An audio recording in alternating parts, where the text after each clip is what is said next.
Hello दोस्तों, मैं हूं आपकी दोस्त। मैं आज आपको कहानियाँ सुनाऊंगी। अनोखी कहानियों का खजाना, जिसके लेखक हैं देवेंद्र सत्यार्थी। कहानी का नाम है सदा रंग अदा रंग। तो चलिए शुरू करते हैं कहानी। एक थे राजा मयूरदेव, बड़े ही संगीत प्रेमी। कहते संगीत में ही मेरे प्राण बसते हैं, संगीत ही मेरे लिए ईश्वर है। लेकिन थे वे कुछ सनकी स्वभाव के। इस कारण कभी कभी तो मंत्री और दरबारियों का भी चैन उड़ जाता। कंचन नदी के तट पर उनकी राजधानी थी विराटपुरी। विराटपुरी में एक बहुत बड़ा भवन था, नाम था उसका संगीत महल। सम्राट मयूरदेव के राजघराने में 7 पीढ़ियों से राग रागिनियों के चित्र अंकित करने का शौक रहा था, इसलिए संगीत महल की दीवारों पर राग रागिनियों के अद्भुत चित्र अंकित थे। उन्हें देखने के लिए दूर दूर से लोग आते थे।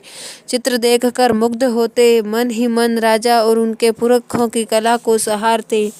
राजा के दरबार में 2 संगीतकार थे, दोनों के जन्म में सिर्फ 1 घंटे का अंतर था। वे जुड़वा भाई थे। होश संभालते ही उन्होंने अपने पिता राघववर्धन से संगीत सीखना शुरू कर दिया।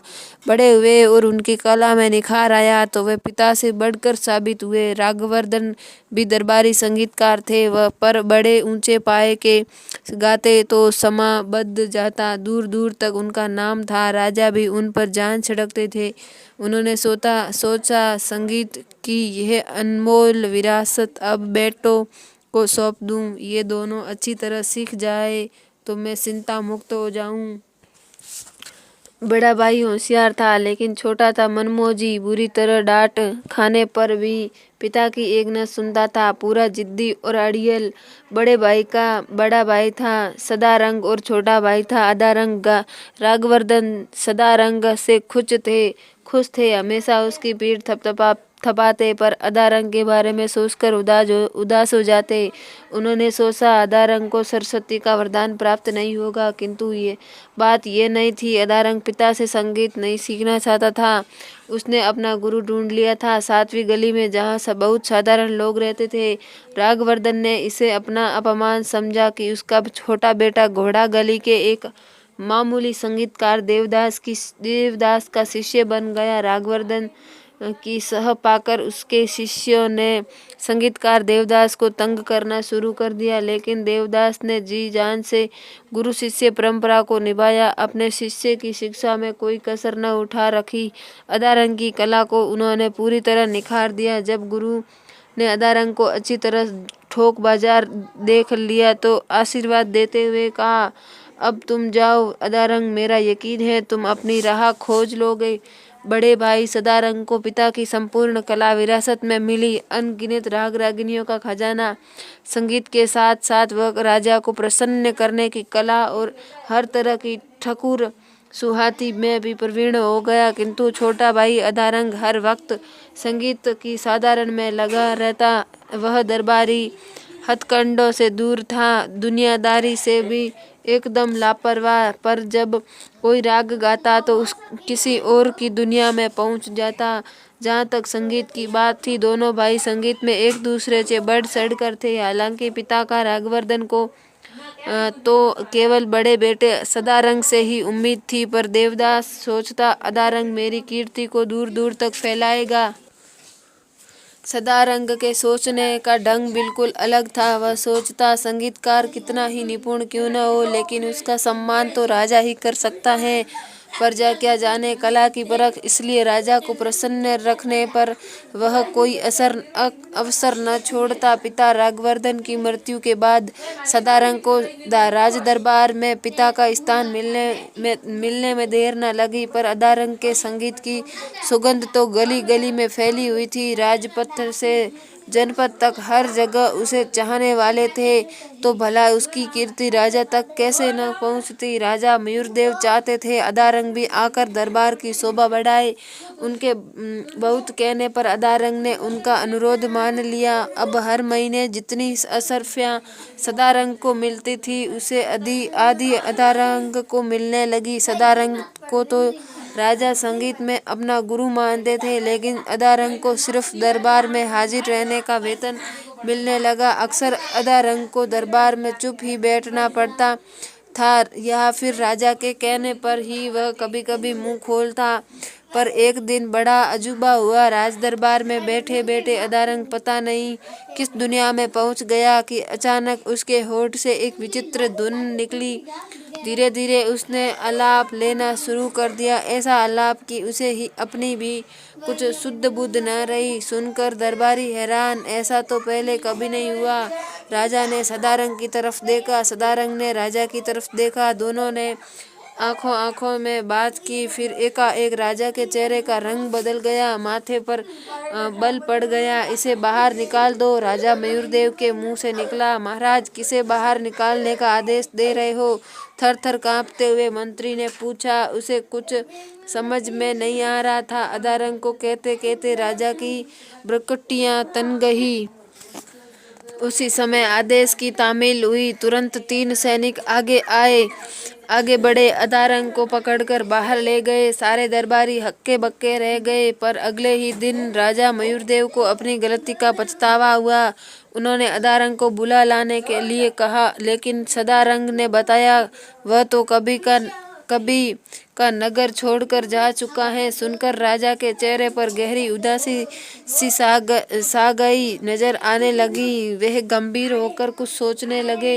ओहो, अदारंग के गायन में कोई दोष तो न था। मैंने बिना बात उसका अपमान किया, सोचकर उसे गहरा पछतावा हो रहा था। कई दिनों तक राजा मयूरदेव दरबार में कुछ अनमने से रहे।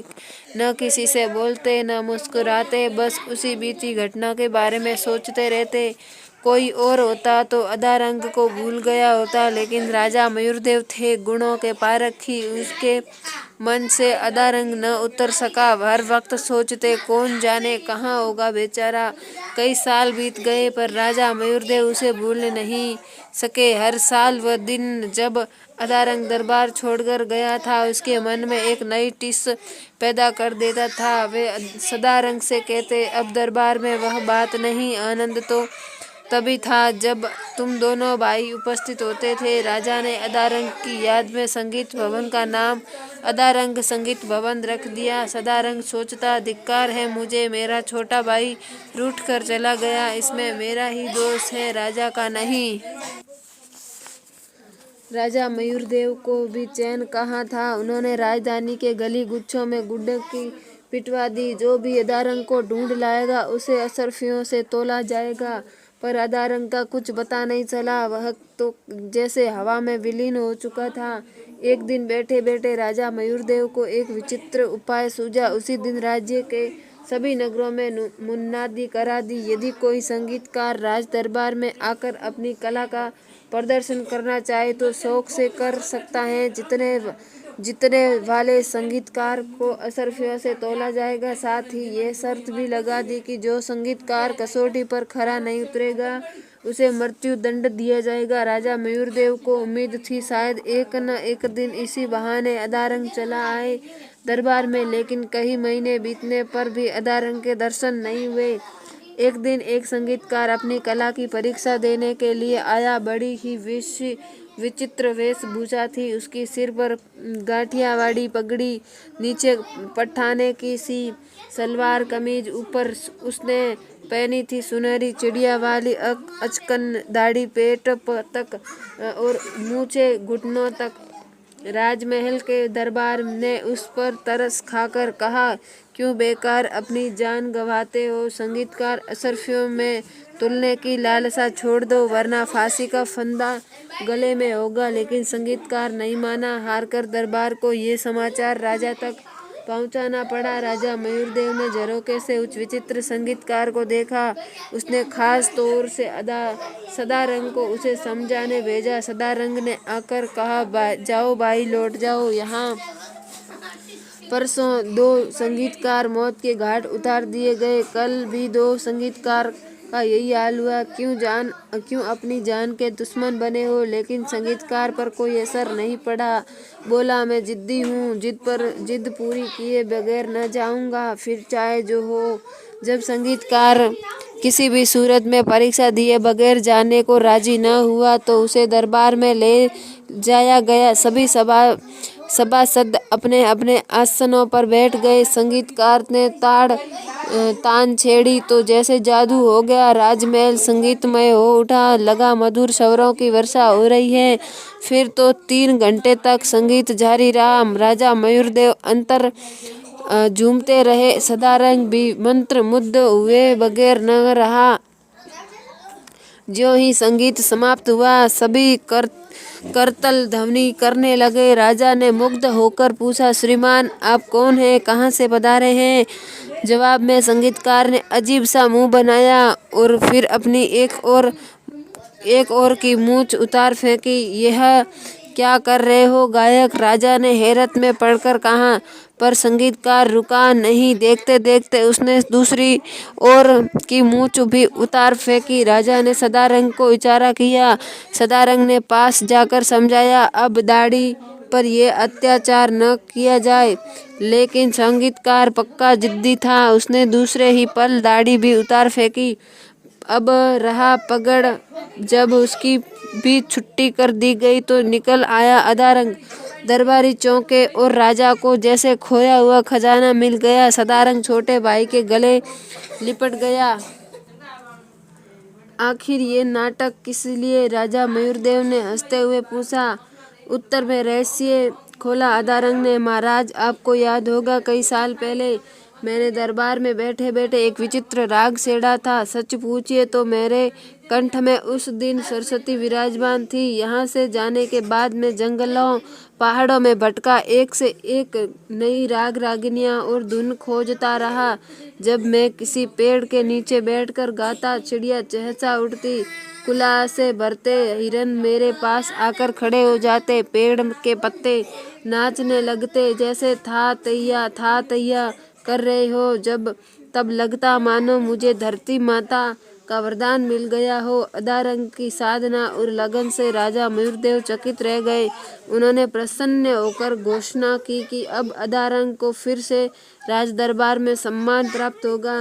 बस एक ही अंतर था, अब राजा के दाएं हाथ सदारंग की ओर रंग की जगह अदारंग बैठा करता था और बाएं हाथ अदारंग की जगह सदारंग। तो ये थी हमारी कहानी। अदारंग और सदारंग की 2 भाई थे जो संगीतकार थे।